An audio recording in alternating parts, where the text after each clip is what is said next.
तमाम सुनते कानों और देखती आंखों को अस्सलाम वालेकुम।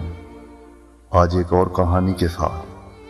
कहते हैं पुराने वक्तों की बात है कि किसी मुल्क में एक बादशाह रहा करता था। सारी रियासत में खुशहाली का बोलबाला था। बादशाह का एक ही बेटा था। वो निहायत खूबसूरत और तवाना था। बादशाह को पूरा यकीन था कि उसका बेटा उससे बेहतर रियासत की भाग दौड़ संभालेगा। बादशाह ने सोचा क्यों ना अब अपने अहदे से दूर हो जाऊं और रियासत की भाग दौड़ अब शहजादे के हाथ में दे दूं। लिहाजा बादशाह ने शहजादे की ताजपोशी का ऐलान कर दिया। ताजपोशी से कुछ दिन पहले शहजादा शदीद बीमार पड़ गया। इतना बीमार कि रियासत के शाही तबीब ने इसे ला इलाज कहकर उसका इलाज तर्क कर दिया।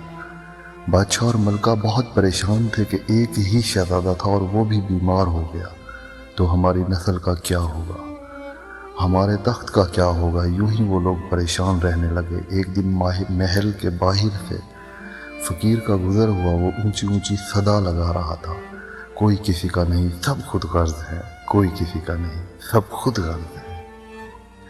मलका के कानों में ये सदा पड़ी तो मलका बादशाह से कहने लगी कि ये अल्लाह वाला लग रहा है, इससे दुआ कराओ, शायद अल्लाह ताला शहजादे को ज़िंदगी अता कर दे।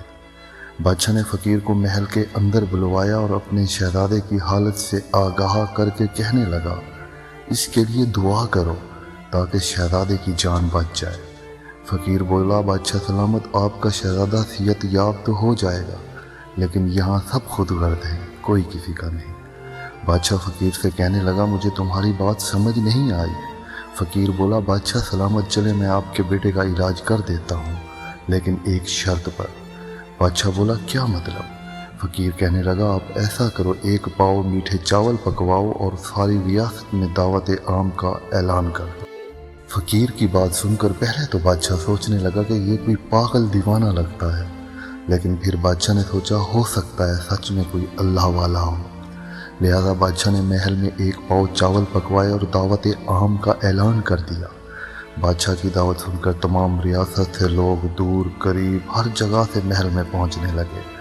फ़कीर ने बादशाह के हाथ से एक पाव चावल ले लिया और एक आदमी से कहने लगा, ये लो चावल खा लो, लेकिन एक बात सुन लो, बादशाह का बेटा बीमार है, ये चावल उसके लिए पकवाए गए हैं। अगर तुम चावल खा लोगे तो तुम मर जाओगे और शहजादा बच जाएगा। वो आदमी बोला, मैं नहीं खाता ये चावल, तुम खुद खा लो। एक एक करके फ़कीर ने तमाम लोगों से कहा कि जो ये चावल खाएगा वो मर जाएगा और शहजादा बच जाएगा। सब ने चावल खाने से इनकार कर दिया।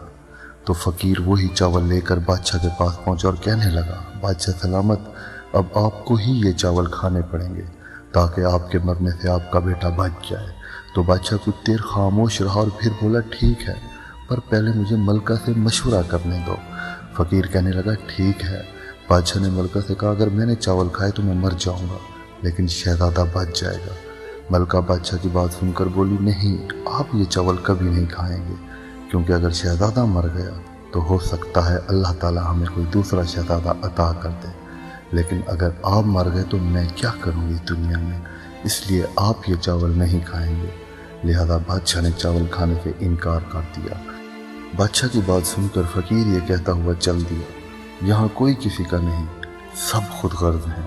थोड़े ही दिनों बाद शहजादा मर गया और शहजादे की मौत का गम बादशाह बर्दाश्त न कर सका और शहजादे की मौत के कुछ दिन बाद बादशाह भी मर गया। कहते हैं आज भी उस रियासत के दखली दरवाजे पर लिखा हुआ है कि यहाँ कोई किसी का नहीं, सब खुद गर्ज हैं। तो इसके साथ ही कहानी का इख्तिताम हुआ। तो कहते हैं ना कि इंसान दुनिया में अकेला है और अकेला ही जाएगा, तो इसलिए नेक काम करो, अच्छे काम करो, भलाई के काम करो। दुनिया फ़ानी है, यहाँ कोई किसी का नहीं, यहाँ कोई किसी का नहीं। इसके साथ ही हमें इजाज़त दीजिए। अल्लाह ताला आपको अपनी अमान में रखे। सुपुर्द खुदा।